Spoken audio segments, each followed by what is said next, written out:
Hello and welcome to Unapologetic, the UK podcast on politics, news and stuff from a right-of-centre viewpoint. I'm sorry we haven't done any podcasts for the last few days. It is a very busy time for us because, as you probably know, we're all political activists and we are out and about trying our best to make sure that come the end of the week we have a Conservative government installed and Prime Minister Boris Johnson. And the alternative, of course, is probably Prime Minister Jeremy Corbyn. Now just think about that for a moment. Prime Minister Jeremy Corbyn. I'm pretty confident that most of the people who watch this podcast or are interested in this podcast don't want to see that outcome. And you are quite right not to, because don't make a mistake here. Labour are never a good party to elect, in my opinion, not for anything. But Corbyn is different to Labour that we've known in the past. He's not a Tony Blair or a Gordon Brown, bad as they were. He is something else. I'm not even sure that this flashback to the 70s is enough to describe the kind of Corbyn, McDonnell, Abbott's team plan for the country, which is monumentally catastrophic. I mean, we are not talking about just hundreds of billions of pounds of spending, possibly trillions of pounds of spending. We're talking about a fundamental change to our way of life, to the way that we view the world, to the way that we interact with one another.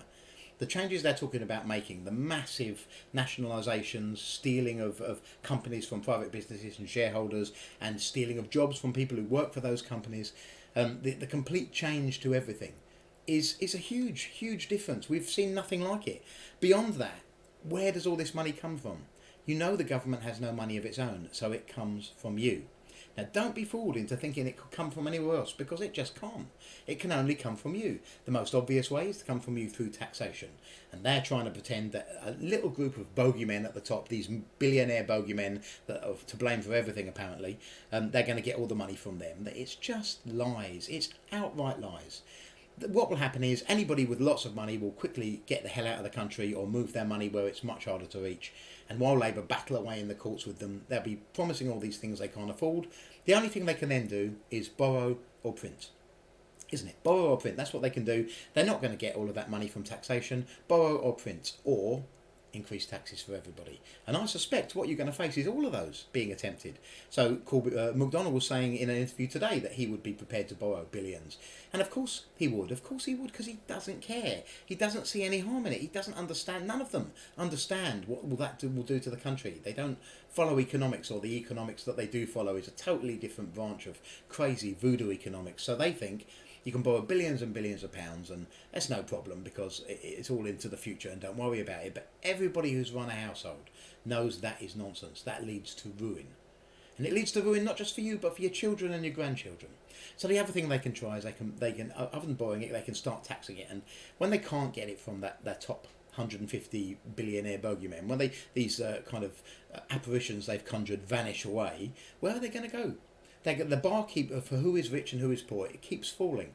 And you might think that because you earn X amount, you're not a rich guy and the people above you they're the ones we're going to get. But that's not what will happen. What will happen is that bar will keep falling until everyone's looking at you and calling you the rich guy, because that's all they can do. When they run out of other people's money, they keep looking until how far down does the bar go? And the Corbyn team, the momentum-led kind of Corbyn team, they're not like anything we've seen before. They are not traditional Labour. If you've voted Labour all your life because you believe in giving people a fair crack and you want to see things a bit more evenly shared, well, fair play to you. I mean, it's not... I don't agree with I want to achieve the same things you do, but I don't agree with the way you go around doing it. But don't think Corbyn is like that.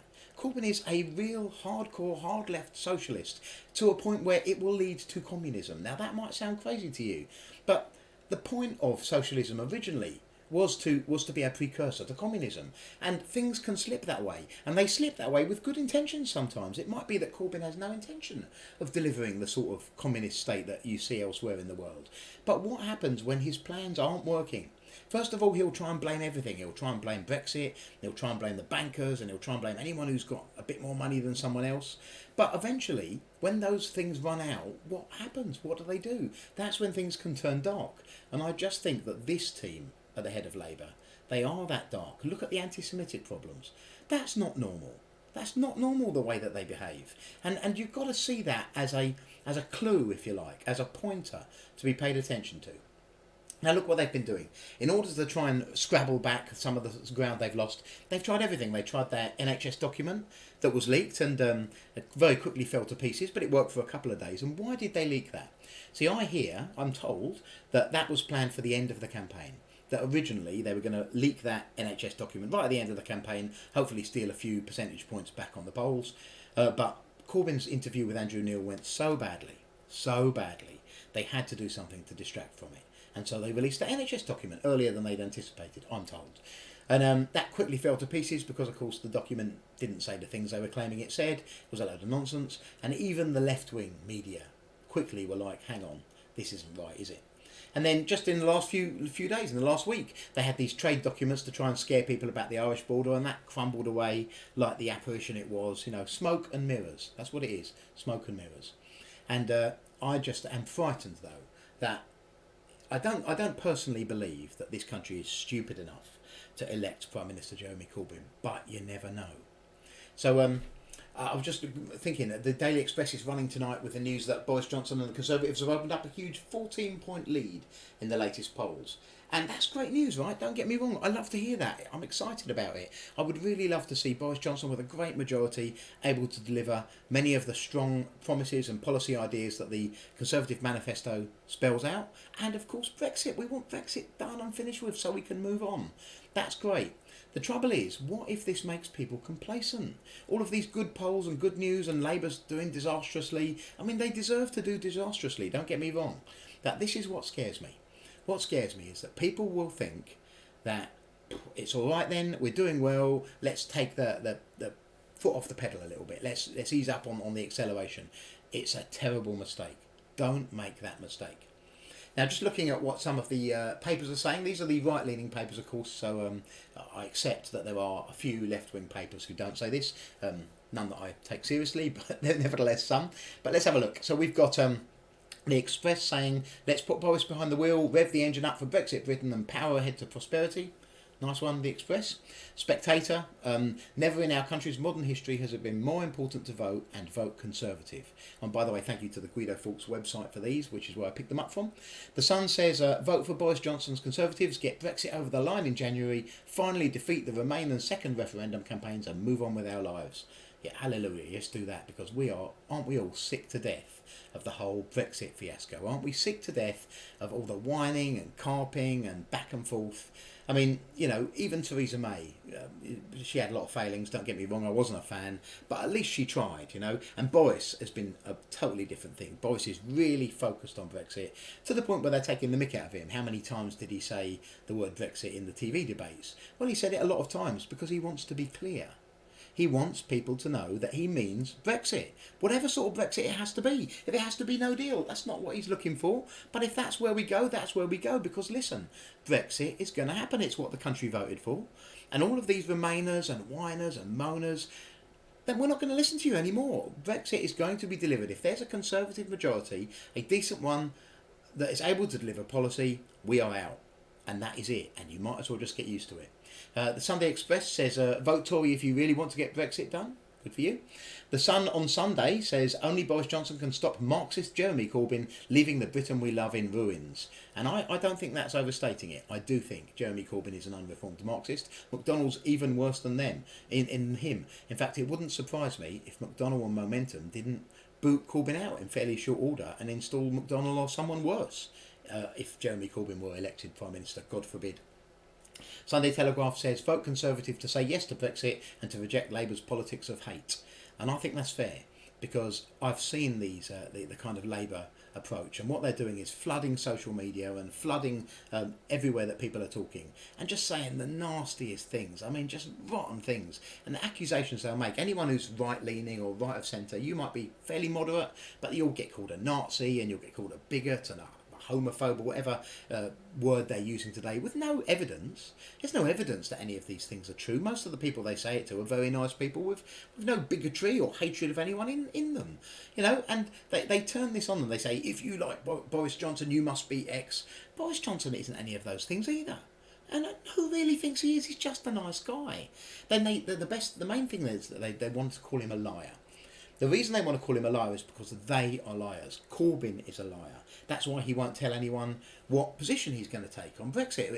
He wants to stay neutral because he doesn't want to tell you the truth. He wants to keep it hidden because he's afraid it might lose a few votes. But people are looking for something different now, I think. They're looking for a leader who is prepared to tell it like it is. And when I've been out on the doorstep, kind of knocking up for Conservatives and delivering leaflets, people have often said to me in the last few weeks, we like Boris because he tells it like it is, and they don't like that. And by the they mean the kind of BBC and the left-wing leaning journalists and the Labour and Lib Dem parties. That's who they mean, and the Green Party, but they're pretty irrelevant. So, that's what they're talking about, because Boris Johnson does do that. Now, they keep telling you he's a liar and trying to push this liar narrative, A, to take the focus off of them, and B, to try and smear him and make people doubt him, because they know that one of his strengths is he's a likeable guy. I mean, he's Marmite, people like him or hate him, but lots of people like him, and people believe him. And they're right to do so, because he means what he says. That don't mean he's going to achieve everything he wants to achieve. No politician does. Things happen, things get in the way. But you can bet, if Boris says it, it's because he wants to try and do it. And I think people know that about him. So the last one we've got is the Sunday Times, which says, keep Corbyn out at all costs. Vote Conservative. Lovely, simple, and I think it's right. And I want to tell you, ladies and gentlemen, if you are right thinking and broadly for Brexit, or a Remainer who wants to see Brexit done because you believe in democracy, and I know there's a lot of you decent people out there, and thank you for that, I want to just say this to you. Don't take it for granted. Don't take Thursday for granted. The polls this week have shown Labour slumping in the face of a Conservative surge. Websites and pundits have been quick to jump on the bandwagon and claim that we're heading for a historic win. But Boris Johnson is going to be the elected Prime Minister by Friday. He'll have a huge majority to get Brexit done, and he'll move the country forwards. But please, don't you believe it. Because it will be easy to buy into the happy, smiley good news that is being broadcast into our ears. But I want you to understand how dangerous this is. Everybody is not a political activist. Most people, unlike us political nerds, have lives and families and things going on, And if they think Boris is going to sail through, what if they don't come out? What if they're a bit busy, or something happens, or they think it's a foregone conclusion? Where might that lead? Some people are keen on their local non-Conservative MPs, God knows why, but they don't want to see Corbyn in power, but they think, well, our local MP's all right, and if Corbyn's going to lose anyway, maybe I'll give it a punt on the local MP. No! You've got to be so careful of this. A few of these becomes thousands of these, becomes millions of these. You don't know. Just remember, polls can be wrong. Particularly in a complicated election like this, with things going on that break the normal mould of politics. Sure, this is a Brexit election for many, but how much sway does that have on the Remain side as well as the Leave side? How many people will hold their noses and vote for Corbyn in the hope that a rainbow coalition won't make him leader and they can then stop Brexit? There are people like that, people who think like that. Just think about this. We all need to get out there and vote Conservative on Thursday. Every right-thinking, sensible, economically minded, decent, hard-working person, and their partners and their friends and their cousins and their second cousins twice removed. You've got to remind people on Facebook, on Twitter, on the phone, on the street, outside your front door. And I'm not saying bore them and harangue them. That's not our way. We're not those ones who just go up and blah, blah, blah, politics, right? Don't be that guy.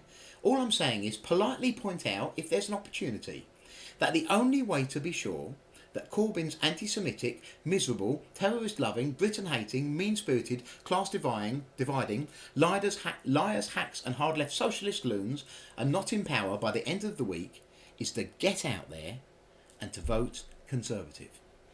Please do that.